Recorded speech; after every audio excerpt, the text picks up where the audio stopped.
자, 드디어 우리가 이제 2장을 마쳤고요. 이제 3장 한번 들어가서 볼게요. 자, 3장 이어서 내용 볼게요. 자, 2장에서는 조직 구조에 관한 이야기를 하기 위해서 조직의 5가지 부분, 그리고 부서 형태, 그 다음에 여러 가지 조직 설계의 차원에 대한 얘기들을 다뤘고, 여러분들이 특히 조직 구조에 대해서는 잘 기억을 하시는 게 조직을 이해하는 데 있어서 중요하다. 그래서 여러분들이 이론적으로 배우신 것들을 실제 조직을 통해서 확인해 보시는 게 좋을 거예요. 그래서 기회가 되면은 우리 이제 여러분들이 대부분 기업들은 이제 홈페이지가 있잖아요. 그래서 홈페이지 가보면 조직도라는 게 있거든요. 오르거니제이션 차트.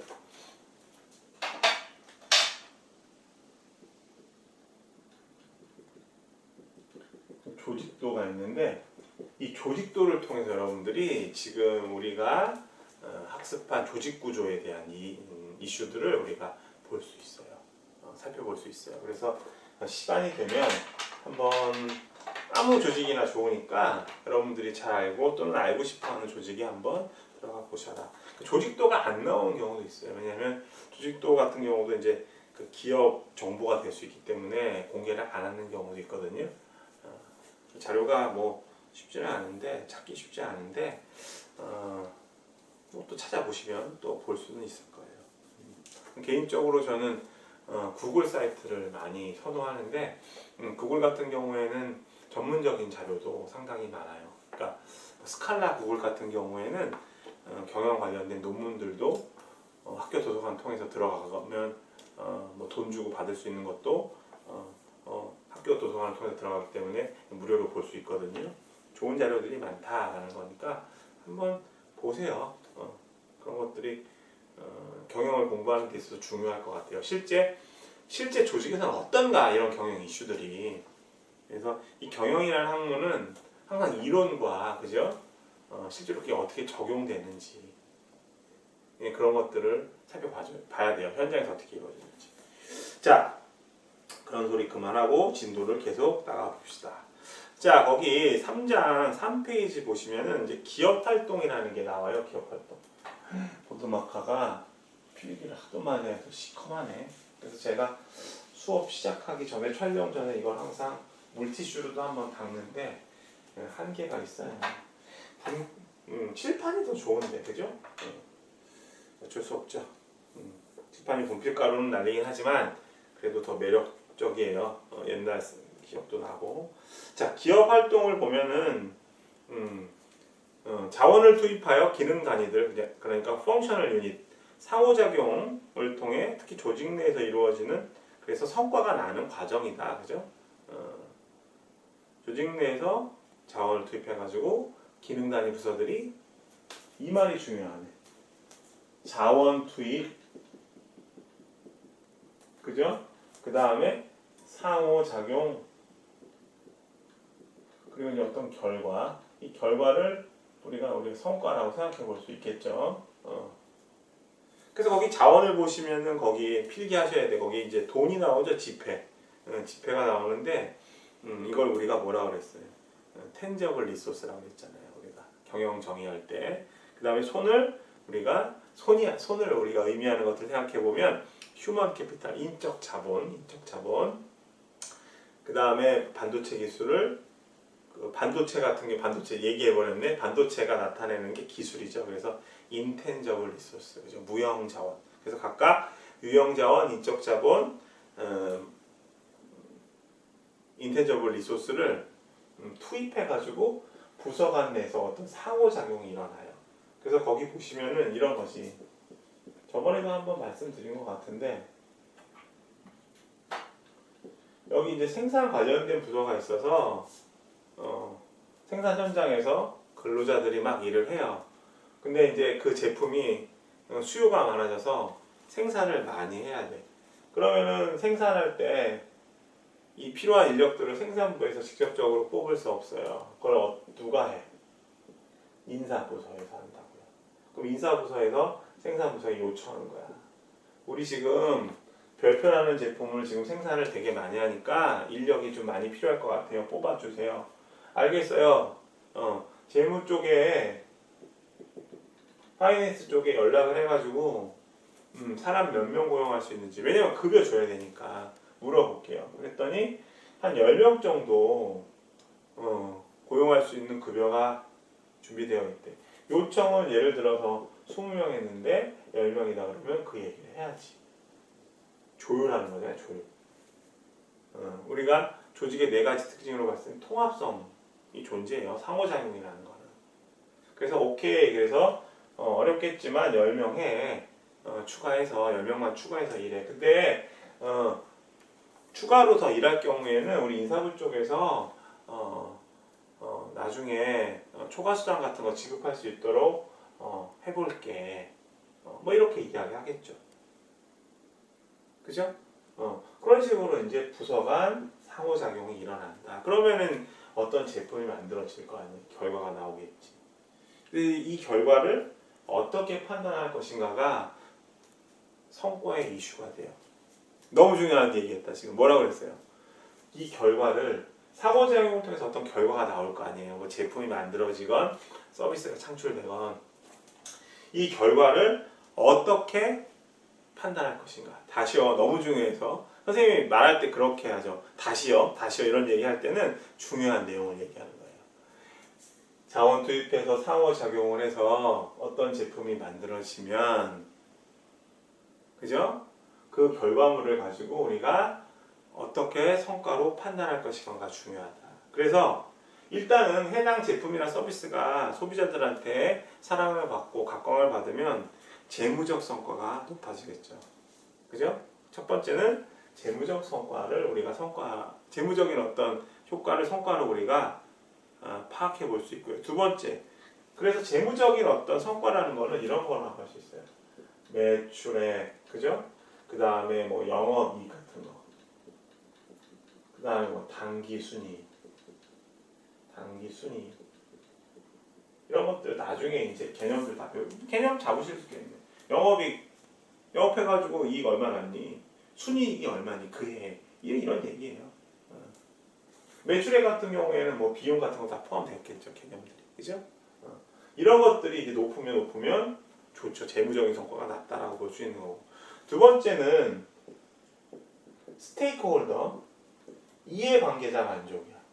그러니까 조직을 둘러싸고 있는 이해관계자라는 말을 쓰면 좋겠네. 이해관계자 앞에 조직을 둘러싼 이해관계자들. 그래서 뭐 소비자, 경쟁사, 뭐 공급자, 구매자, 정부, 금융기관 이런 것들, 이런 사람들이 얼만큼 좋아했느냐. 예를 들면 이 회사에 금융기관에서 돈을 많이 빌려줬어요. 그래서 빌린 돈을 가지고 열심히 기업 활동을 해가지고 해당 제품이나 서비스가 소비자들한테 인기를 얻어 많이 매출이 올라가겠죠. 그러면 은행 입장에서도 좋은 거지. 왜냐하면 은행에서 빌려간 돈을 갚을 수 있는 찬스가 높아지잖아요. 가능성이. 그죠? 그리고 소비자들은 뭐가 좋아? 제품의 품질이 좋다고 하면 좋은 거지. 그죠? 그리고 대량 생산되면 가격이 낮아질 수 있는 가능성이 있으니까 또 소비자들 좋을 수도 있고요. 공급자 같은 경우에는 그 제품을 만드는 데 필요한 원료를 잘 공급할 수 있으니까 그쪽에서도 돈 벌겠네. 좋겠네요. 그리고 세 번째는 어떤 거를 우리가 결과를 볼 수 있냐면 그 기업 활동으로 인해서 그 기업이 속한 사회에 얼마만큼 기여했느냐도 상당히 중요해요. 다시요. 그 어떤 기업이 기업 활동을 하면 그 기업이 속한 사회가 있을 거 아니에요. 말 어렵게 했는데 울산 그러면 우리 떠오르는 거 뭐 있어? 제조업체. 현대자동차 생각나죠? 현대차. 실제로 현대차 같은 경우에는 울산에 들어가서 공장 만들면서 학교도 만들었잖아요. 고등학교. 현대 청운고인가? 청운고등학교인가? 그리고 그 지역사회 고용에 이바지했잖아요. 그런 거 이야기하는 거예요. 이해되셨죠? 울산. 현대 울산 공장이 대표적이지. 삼성 같은 경우에는 삼성전자 수원의 공장 유명하잖아요. 지역사회에 기여했다고 볼 수 있죠. 그런 거. 그걸 이른바 우리가 무엇이라고 얘기하냐면 너무너무 중요하다. CSR이라고 이야기해요. CSR. 가로로 안 쓰고 세로로 썼다는 거는 뭔가 여기다 쓴다는 거지. Corporate Social responsibility.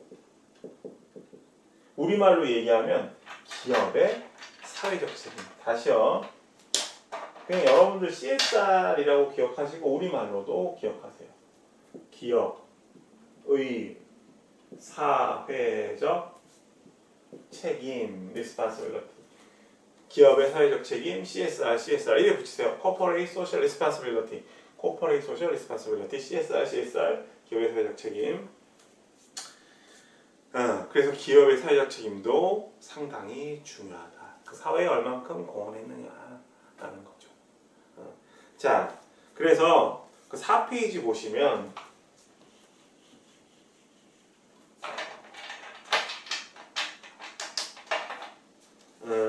캐롤이라는 사람, 캐롤이라는 학자가 등장하네. 캐롤이라는 학자가 2004년에 크리스마스에 캐롤송을 부르면서 12월 25일 날 연구 논문을 발표했다고 해요. 농담이에요. 그냥 캐롤 나와서 크리스마스 캐롤 얘기한 거예요. 그냥 CSR을 어떻게 정의했냐면 CSR을 4단계로 구분을 해요. CSR 개념 정확하게 이해 안 되셨어요?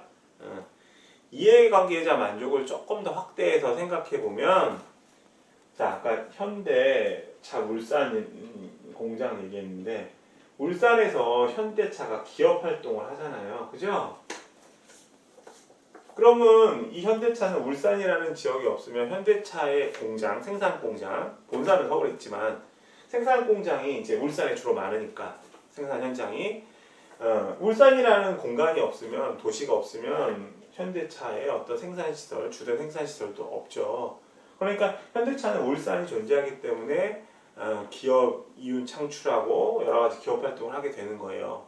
그렇기 때문에 그 현대차는 울산에 대해서 사회적으로 공헌할 필요가 있다라는 거예요. 그래서 조금 전에 말씀드렸듯이 고등학교도 세우고 공장도 많이 져서 지역사회 사람들을 고용도 하고 여러 가지 사회적으로 기여를 한다. 그래서 CSR의 개념은 기업 활동은 해당 사회에서 이루어졌으니까 기업도 기업의 이윤 일부를 사회에 환원해야 된다는 개념이에요. 이해되셨죠? 그러니까 CSR 같은 개념은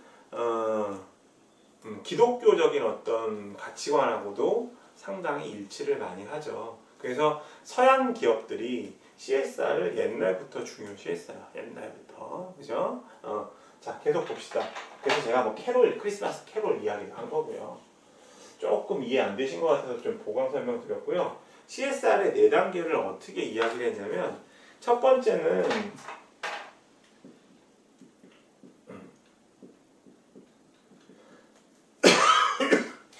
죄송해요. 말을 많이 하다 보니까 기침이. 이코노믹 리스폰서빌리티라고 해서 경제적 책임을 얘기해요. 경제적 책임. 경제적 책임의 포인트는 뭐냐면 주주의 이익이 최대가 되도록 해야 된다. 주주의 이익이. 주주라는 건 뭐냐면 이제 3장 후반으로 가면은 이제 우리가 회사 형태에서 공부할 텐데 주식회사의 지분을 갖고 있는 사람을 이야기를 해요. 그 주주는 그러니까 주식을 갖고 있는 사람. 그래서 주식회사 같은 경우 예를 들면 삼성전자 주식을 제가 한 10주 정도 갖고 있다 그러면 저도 삼성전자의 주주예요. 주주. 그 회사의 주인이 될 수 있다고요. 그래서 기업들은 일단은 경제적 책임을 져야 되는데 경제적 책임의 핵심 포인트는 뭐냐면 주주의 이익이 최대가 되도록 해야 된다는 거죠. 그러니까 주주의 이익이 최대가 된다라고 한다는 거는 주식 가치가 상승한다는 거고, 그죠? 주식 가치가 올라간다는 거는 그 조직을 제대로 경영한다는 얘기죠. 경영진이. 그러면 여러분들이 그거 생각해 볼 수 있겠네. 그러면 주식회사 같은 경우에는 자, 삼성전자 생각해 봅시다. 삼성전자 주식은 여러 사람이 갖고 있죠. 뭐 외국인도 갖고 있고 우리나라 사람들도 갖고 있고 그 다음에 그 옛날 그 삼성 일가들 뭐 이재용 씨나 이부진 씨 같은 경우에는 또 주식이 또 많이 보유하고 있고 어떤 사람은 주식을 하나 보유하고 있고 이런 모든 사람들을 망라해서 다 주주라고 한다고요. 그러면 이 주식을 갖고 있는 사람들은 여러 사람이니까 예를 들면 이건희라든가 그러니까 이건희 돌아가신 이건희 회장님의 자녀들이 삼성 계열사들을 이끌 수 있지만 정말로 경영에 있어서 특별한 능력을 갖고 있는 사람들 있죠. 경영의 귀재라고 하는 사람들이 삼성 계열사들 혹은 삼성전자를 이끌어가면 좋겠죠. 그렇게 되면 주주들이 이익을 볼 수 있는 가능성이 커지잖아요. 기업 경영을 잘하면. 이런 것들을 우리가 전문 경영이라는 얘기를 해요. 제가 우리 처음 설명할 때, 우리 강의 시작할 때 조직 지배 구조 혹은 기업 지배 구조, 그래서 코퍼레이트 가버넌스 얘기할 때 말씀드렸던 것 같은데, 그래서 어쨌든 경제적 책임을 실현하기 위해서는 기업의 어떤 지배 구조가 전문 경영 체제로 가는 게 바람직하다는 얘기를 할 수 있어요. 일반적으로. 뭐 그렇다고 해서 전문 경영에 반대되는 개념이 소유 경영이잖아요. 오너 매니지먼트. 그런 경우 뭐 경영이 잘 안 이루어진다 이렇게 말할 수는 없지만 일반적으로 우리가 생각해 볼 때는 주주가 여러 명이 있다는 전제하에, 그죠? 여러 불특정 다수가 있다는 전제하에 그 주주들의 이익을 위해서 그들을 대리할 수 있는 전문 경영인들이 조직을 지배하고 운영하는 게 타당성이 있다라고 보는 거죠. 경제적 책임을 지기 위해서. 경제적 책임의 골자는 주주의 이익이 최대화 되도록 하는 거니까. 두 번째는 어떤 책임이냐면요, 법적 책임이라고 해요. 리갈. 그러니까 기업 활동을 함에 있어서 법 테두리 내에서 조직을 운영해야 된다는 거죠. 예를 들면 LG화학 같은 경우 화학 제품 생산하면서 환경을 오염시킬 수 있는 찬스가 있잖아요. 근데 그렇다고 LG화학이 환경 오염시킨다는 얘기는 아니에요. 이런 케미칼 관련된 그런 기업들은 환경법을 잘 준수하면서 기업 활동을 해야죠. 그렇죠? 그래서 예를 들면 공정거래법도 마찬가지고, 예를 들면 어떤 산업 내에서 독점을 한다던가 이러면 안 되잖아요. 독점 금지가 되고 있으니까. 그래서 법적인 어떤 테두리 내에서 법적 책임을 지면서 기업 활동을 해야 된다라는 거고요. 그 다음에 세 번째는 이게 이제 순서대로 가는 거죠. 세 번째는 ethical, 윤리적 책임이라고 해요. 씌울게요. 윤리적 책임. 윤리적 책임부터는 상당히 구속력이 적죠. 그래서 거기 보면 expected라는 말이 나와요. is expected, 기대되는. 그러니까 윤리라는 거는 사실은 강제력은 없죠. 예를 들면 저희가 지하철에 갔는데 어르신이 오셨어요. 앉아 있는데 보통의 대부분 학생들은 이제 어르신한테 자리를 양보할 텐데 법적으로 따지면 안 일어난다고 해서 그 사람이 처벌받거나 그러진 않죠. 윤리가 그런 성격이 강하잖아요. 그래서 어떤 기업 활동을 함에 있어서 기업 윤리가 상당히 중요하다라는 거죠. 예를 들면 재래식 시장이 있고 마트가 있을 때 그래서 마트 같은 경우 이제 대형 마트 같은 경우에 2주에 한 번씩 휴일을 갖잖아요. 그런 경우 그걸 법적으로 막아놓을 수도 있겠지만 독려를 하죠. 재래시장이나 소상공인을 위해서 휴업을 해야 된다라는 거. 이게 이제 윤리적인 게 강해지면 법적인 쪽으로 가는 거고. 예를 들면 이해되셨죠? 그러니까 그런 측면에 있어서의 사회적 책임이고, 네 번째는 이제 필란스라픽이라고 해서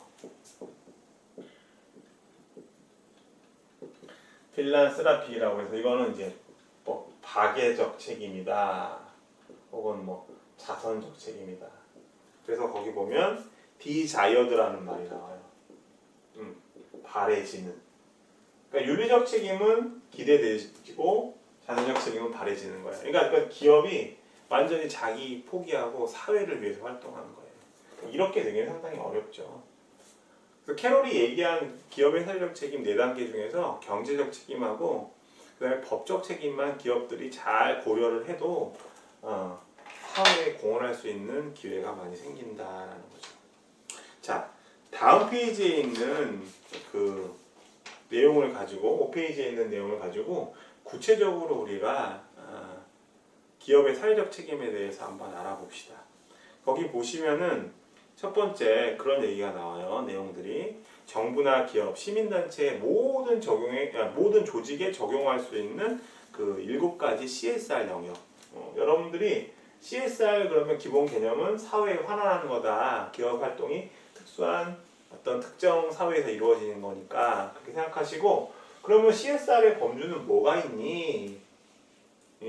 그리고 4단계는 왜 공부하시는지 제가 말씀을 드릴게요. 그 7가지 카테고리를 잘 기억하시면 좋을 것 같아요. 시간이 될지 모르겠다. 하는 데까지 하죠. 뭐. 첫 번째는 Organizational Governance, 조직 혹은 기업 지배 구조라고 하는데, 제가 말씀드렸죠. 첫 번째 조직 지배 구조. 조직 지배 구조라는 게 이런 거잖아요. 기업 지배 구조라는 게, 조금 전에 저는 그냥 간단하게 경영 얘기하면서 경영진이 전문이냐, 우리가 이걸 프로페셔널이라는 말을 써요. 프로페셔널. 그 다음에 이게 직접 소유 경영이냐, 오너. 요거 얘기를 좀 해보자. 오너 매니지먼트냐, 여기 매니지먼트를 써야겠네. 여기도 MGT를 쓰고. 이게 어떤 개념이냐면, 잠깐 설명하다 말았는데, 삼성전자 예를 들어볼게요. 삼성전자 주식을 이부진 씨도 갖고 있고 이재용 씨도 갖고 있고, 이 사람들만 10% 이상 갖고 있겠죠. 응? 뭐 상속받은 것도 있고, 뭐 자기가 취득한 것도 있고, 그리고 여기 뭐 이원은 아니지만 이원은 예를 들어서 뭐 1주가 있고, 그리고 뭐 수많은 여기 뭐 마이클도 있고, 뭐 여기 더글라스도 있고, 뭐 잭슨도 있고 쭉 있을 거 아니에요. 외국인들도 이 주식을 이렇게 갖고 있으니까, 이 프로페셔널 매니지먼트, 전문 경영이라는 거 뭐냐면, 이 사람들이 직접적으로 운영하는 게 아니라 이 다수의 주주들의 이익을 대변할 수 있는 경영에 있어서 능력을 갖고 있는 사람한테 경영을 맡기는 거예요. 그래서 이런 전문 경영진들을 우리가 에이전시, 대리인이라고 해요. 누구를 대리하는 거야? 전체 주주들을. 반면에 소유 경영은 뭐냐면, 오너 경영은 이부진이나 이재용 이런 사람들이 주식 보유율이 많잖아요. 자, 10%가 아니고 예를 들면 한 30% 갖고 있고, 이재용이 예를 들면 40% 갖고 있으면, 이 두 사람의 주식, 이 사람이 남매죠. 이부진 씨 동생 이서연 씨도 있긴 하지만 70%가 넘으니까 과반수가 넘죠, 전체 주식에. 그러면 이 사람들이 주식을 많이 보유했으니까 이 회사의 실질적인 주인이 되는 거죠. 나머지 30%는 소수니까. 그래서 자기네들이 직접 경영한다, 지배한다. 근데 원칙적으로 따져보면 70%가 다수긴 하지만, 예를 들어서 30%의 주주들도 무시할 수는 없는 거잖아요. 다수니까. 그 다수를 위해서는 직접 소유 경영보다는 경영에 있어서 능력을 가진 전문인이 조직을 지배하고 이끌어 나가는 게 중요하다. 뭐 이사회 만들어 놓고 이런 식으로. 제가 뭐 이사회라든가 뭐 감사 이런 얘기는 말씀드리지 않은 게, 우리가 회사 형태를 배우고 나서 공부하시는 게 좋아서 말씀 안 드린 거예요. 이해되셨죠? 그래서 경제적 책임에서 가장 중요한 이슈가 뭐였냐면, 주주의 이익이 최대로 되는 거였잖아요. 그러기 위해서는 반드시 조직 지배 구조를, 반드시라기보다는 가급적이면 전문 경영자 체제로 가는 것이 중요하다. 영국에 있는 기업들은 거의 80%가 지배 구조를 봤을 때 경영에 있어서 전문 경영진이 조직을 이끈다, 이렇게 생각하실 수 있어요. 조금 더 하고 싶은데 힘드실 것 같아서 오늘 수업은 이걸로 마칠게요. 드디어 와이프가 회의가 끝나서 카메라를 작동하려고 왔네요. 자, 다음 주에